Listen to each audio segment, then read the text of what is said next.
À la faculté des sciences et techniques de l'université Cheikh Anta Diop de Dakar, le doyen veut mettre fin au parcours universitaire sans diplôme ni qualification des étudiants. Le professeur Bassirou Lo fait ainsi appel au savoir-faire de l'Office national de la formation professionnelle à travers une convention de partenariat pour corriger cette anomalie. L'enjeu, c'est d'avoir toujours un étudiant sortant de la faculté avec une compétence professionnelle.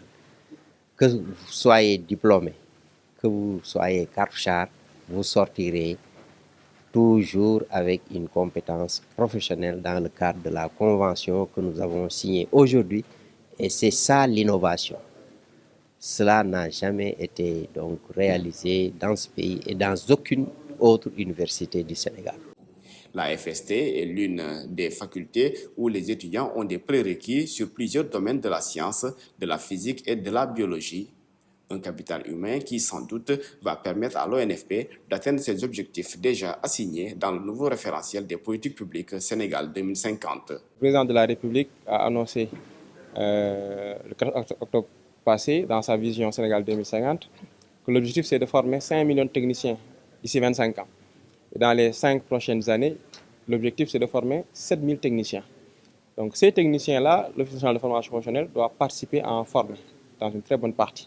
Donc aujourd'hui, c'est une chance, c'est une opportunité pour nous de trouver des jeunes qui sont prédisposés techniquement, qu'on peut rapidement préparer pour faire dans l'électromécanique, dans l'électronique, dans l'électricité industrielle, dans les énergies renouvelables et pouvoir aider le Sénégal à épouser la voie du développement qu'il a choisi.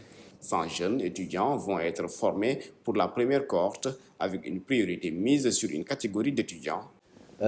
Nous allons, à l'intérieur de la faculté, d'abord privilégier la première catégorie d'étudiants dont j'ai parlé, c'est-à-dire des étudiants qui risquent de sortir après 5 ans, après 6 ans, sans aucun diplôme.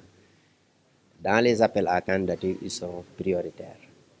Et ensuite viendra les étudiants qui ont un parcours universitaire normal, mais ont exprimé le besoin d'avoir une compétence additionnelle.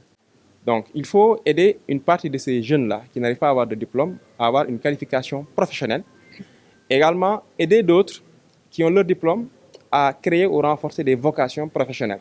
Un comité mixte est déjà mis en place pour concevoir des référentiels de formation dans des secteurs porteurs comme l'électromécanique ou les énergies renouvelables.